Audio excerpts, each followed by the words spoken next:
안녕하십니까? 이슈이스타 시작합니다. 지지난주 전해드린 소식 기억나시나요? 사우디아라비아 실세인 무함마드 빈 살만 왕세자가 이끄는 국부펀드 퍼블릭 인베스트먼트 펀드가 트럼프 대통령의 맞사위 제럴드 쿠슈너의 투자회사에 무려 20억 달러를 투자했다고 전했는데요. 이걸로 좌파들은 부글부글 끓고 난리를 치면서 사우디를 욕했던 것 기억나시나요? 사우디가 왜 별 볼 일 없는 특동용 사위 투자회사를 돈을 대냐? 돈 벌 거면 제대로 된 데 투자해라 이렇게 말했는데, 아니 사우디 왕세자가 자기 마음대로 투자하겠다는데 좌파 떨거지들이 무슨 상관입니까? 사우디 왕세자가 돈을 벌건 돈을 잃건 웬 참견인지 그냥 특동용 가족이 잘 되는 꼴은 무조건 보기 싫은 것 같은데, 이런 투자 결정 그냥 나온 건 아닙니다. 중동에서 미국의 대표 혈맹으로 꼽혔던 사우디아라비아와 미국과의 관계가 바이든 들어서 최악의 국면으로 치닫고 있다는 소식입니다. 미국에 대해서도 미국보다도 잘 안다는 사우디 정보국, 사우디 왕가가 미국의 몰락, 정확히 말하자면 바이든과 민주당 정권이 잡고 있는 미국이 예전 같지가 않고 빠르게 무너지고 있다고 판단한 모양입니다.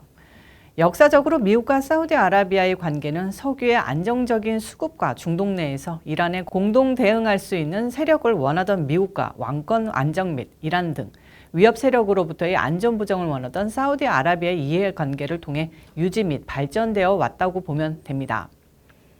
그러나 사우디아라비아는 동맹 관계에서는 상대적 약소국으로서 때로는 미국의 자율성을 제한받으며 의존도를 향상시키기도 하였고, 영내 강대국으로서 미국의 위험을 감수하면서 자율성을 확대하기도 해왔습니다.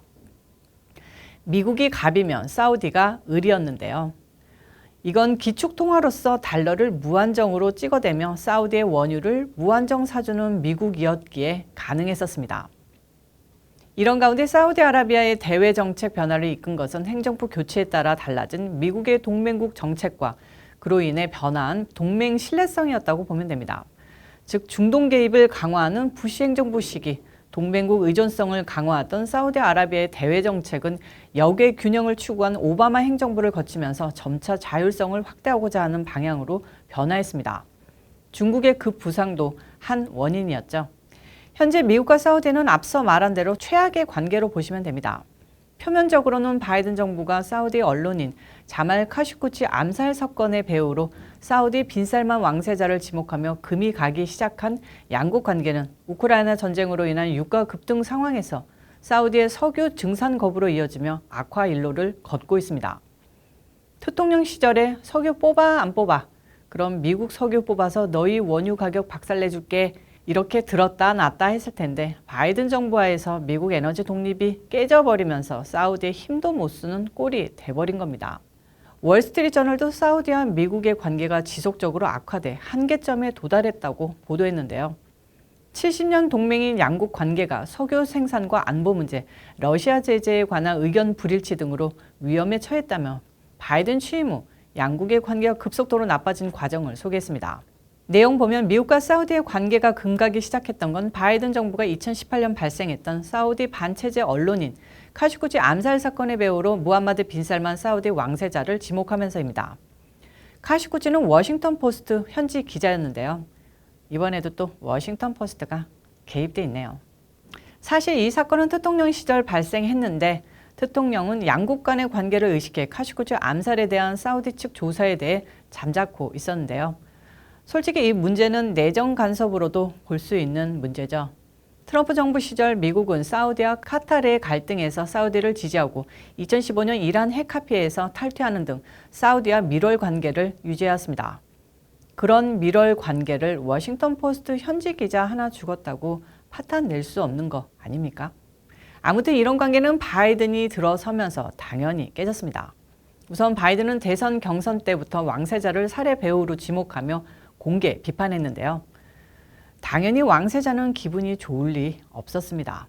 바이든도 왕세자를 무시했고 취임 후 살만 빈 압둘라지즈 알 사우드 사우디 국왕과 통화했지만 빈 살만 왕세자와는 직접 접촉하지 않았다고 합니다. 그러면서 로이드 오스틴 국방장관에게 왕세자의 카운터파트가 되게 했죠. 특동령 시절에는 미국 대통령과 막역했는데 바이든 들어서서 국방장관급과 접촉하는 수모를 겪게 된 건데요. 당연히 열 받을 수밖에 없었던 겁니다. 이에 더해서 바이든 정부는 빈살만 왕세자가 카슈코치 살해를 승인했을 가능성이 있다는 CIA 보고서를 작년 2월에 공개해버립니다. 아프간 철수 기타 등등 모든 바이든 정부 외교 뻘짓의 중심에 있는 제이크 설리반 백악관 국가안보보좌관이 지난해 9월 왕세자와 면담을 했는데요. 분위기가 험악하고 고성까지 오갔다는 후문입니다. 9월이면 아프간 철군으로 미국의 외교 참사, 외교 실패가 전 세계에 비웃음 사던 때인데 이때부터 미국이 사우디에게 제대로 무시당하기 시작한 때로 보면 될 것 같습니다. 여기에 한 가지 더, 한국의 숙적이 일본, 미국의 숙적이 러시아라면 사우디의 숙적은 이란입니다. 바이든 정부가 이란과 뭐 했게요? 대통령 시절에는 전쟁 직전까지 갔던 이란과 핵합의 복원에 나선 겁니다. 이것도 제이크 설리반 작품이었는데 이제 사우디는 완전히 공식적으로 미국에 빡 쳐버리게 됐습니다. 그리고 우크라이나 전쟁이 터지죠. 중동과는 별 상관없는 일인데 단 하나, 러시아를 적국으로 두면서 원유 가격이 천정부지로 솟구치기 시작했습니다. 러시아 경제 제재의 핵심은 바로 원유 가격의 안정이 바탕이 돼야 진행할 수 있다는 건데요.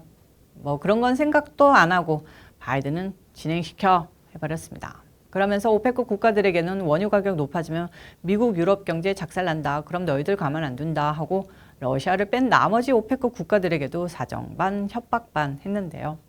어떻게 됐습니까? 사우디가 주도하고 있는 산유국 연합체 오펙 플러스의 유가 안정을 위한 원유 증산을 요구했지만 번번이 거절당했습니다. 더욱 심각한 문제는 최근 사우디가 중국에 수출하는 원유에 대한 위안화 결제를 허용하는 안을 검토 중이라는 겁니다. 1970년대 이후 현재까지 석유는 달러로 결제하는 게 일반적인데요. 만약 위안화 결제가 허용되던 페트로달러 체제가 흔들리고 달러와의 기축통화의 지위가 약해질 수 있습니다. 그야말로 미국이 페트로달러 기반으로 구축했던 초강대국 지위에서 내려오고 중국이 그토록 원했던 위안화의 기축통화로서의 위상이 가능해지는 건데요. 아무리 바이든과 띠띠비 메어도 이렇게는 안 되길 바랍니다.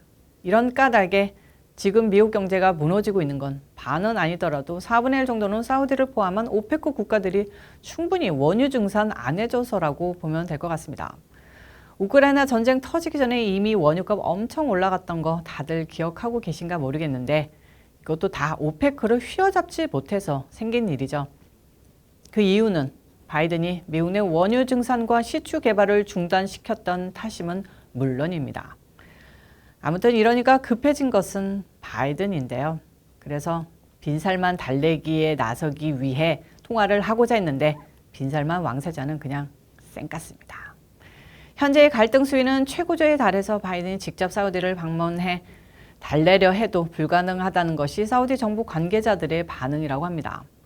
가디언지에 따르면 사우디와 아랍에미리트 연합이 러시아 제재 이후 유가 급등에 놀란 바이든의 석유 증산 요청 전화를 거부했다고 전하며 결국 국가들과 미국 간 관계가 전례 없는 수준으로 악화됐다고 보도하기도 했는데요. 바이든 정부는 난립니다. 솔직히 바이든은 꼭두각시고 사우디가 민주당을 버리고 대통령에게 배팅했다고 보는 시각도 있는데요. 사우디도 우리처럼 11월을 일단 기다리고 있는 것 같습니다. 월스트리트저널은 사우디에서는 얼마 전 국영방송에서 바이든을 조롱하는 내용의 코미디쇼가 방영됐다면서 현지 분위기를 전했는데요. 중동 우방국들의 냉랭한 반응에 백악관도 석유 증산 협조를 기대하지 않는 분위기라고 합니다. 다만 현재 미국이 원하는 건 미국이 러시아 제재에 방해만 말아달라는 건데 솔직히 북한이 중국 통해서 제재받은 서방 물자들 다 들여오는 것처럼 러시아도 중동 국가 통해서 그들이 협조만 한다면 모든 물자 무제한 들여올 수 있습니다. 중동을 잃은 바이든 정권, 종이 호랑이도 아니라 물에 젖은 종이 호랑이 인형처럼 쭈그러들 것 같습니다. 소식 하나 더 전해드리겠습니다. 1월 6일 사태가 솔직히 의회를 수비하는 의회 경찰의 무능 때문이라는 얘기가 많았습니다. 철옹성 같은 의회 셔터 내리고 안에서만 막았어도 어떻게 비무장 시위대가 뚫고 들어오느냐, 마치 의회가 대단한 폭도인 것처럼 마녀 사냥을 하더라도 경찰 딱지를 차고 있는 의회 경찰이 오죽하면 못 막았겠냐, 정말 위험했고 시위대가 일반 시위대가 아니라 준 군사 집단이었다라면서 호들갑을 떨었고 그 호들갑이 계속 이어지고 있는데요. 의회 경찰의 실체가 파악되는 소동이 어제 워싱턴 DC에서 벌어졌습니다. 바로 인근에 있는 워싱턴 내셔널즈 야구장에서 벌어진 군부대 낙하 시범을 항공기 위협으로 오인 의회 의사당에 임시대피령을 내리고 난리를 친 겁니다. 상황은 불과 몇 분 만에 종료됐지만 낸시 펠로시 미 하원의장은 항공당국의 태만을 지적하며 분노를 드러냈다는데요. 이게 항공당국 족칠 일입니까? 의회 경찰이 바보 멍청이들인 거죠. 의회 경찰은 20일 오후 6시 30분쯤 잠재적 위협이 될 수 있는 항공기를 추적하고 있다며 연방의회 직원 등에게 긴급 대피령을 내렸습니다. 구체적으로 어떤 위협인지는 알리지 않던 경찰은 몇 분 뒤 트위터에서 의회 위협은 없다며 상황 종료를 통보했습니다. 하지만 그 2분 동안 경찰들이 난리를 치고 대피시키고 꼴사납기 그지 없었다는 증언인데요. 이후 워싱턴 DC 경찰은 문제의 항공기가 미 육군 낙하부대 황금기사단을 태운 군용기로 확인됐다고 밝히면서 머쓱한 상황이 벌어졌습니다. 황금기사단은 이날 미 의사단 건물에서 약 1마일 정도 떨어진 메이저리그 워싱턴 내셔널즈의 홈구장 내셔널파크에서 공중 낙하 시범을 보이기 위해 인근 메릴랜드주 앤드루스 공군기지에서 이륙한 것으로 파악되는데요. 그것도 파악 못하고 생개 난리를 친 겁니다. AP통신은 의회의 보안 당국이 사전에 이 항공기의 일정을 미리 통보받지 못했다고 전했는데 그냥 근무태만한 거 아닙니까? 펠로시 할매는 명백한 태만으로 불필요한 공항 사태를 불러왔다며 미 항공 규제 당국인 연방항공국 FAA를 비난했는데 이게 항공국 탓입니까? 의회 경찰이 빠져 있는 거죠. 펠로시는 2021년 1월 6일 벌어진 의회 습격 사태로 트라우마를 겪는 사람들에게는 특히 해로웠다면서 FAA에 누가 이런 어처구니 없고 무서운 실수를 책임져야 할지 정확히 어떤 오류가 발생한 것인지 철저하게 검토할 것이라고 말했는데요. 분노 레벨만 보면 특별위원회에 설치하고 항공국 직원 수십 명 자르고 몇 명 감방 보낼 기세입니다. 참 어처구니가 없습니다. 이번 소동만 봐도 1월 6일 사태조사위원회가 얼마나 오버하는 집단인지 그 내용이 얼마나 부풀려져 있는지 잘 파악되는 예가 되지 않을까 싶습니다. 오늘 이슈 시다는 여기까지입니다. 시청해주셔서 감사합니다. 오늘도 변함없이 좋아요, 구독, 알림 설정까지 꾹꾹꾹 눌러주시고요. 저는 또 다음 영상에서 찾아오도록 하겠습니다. 빠이.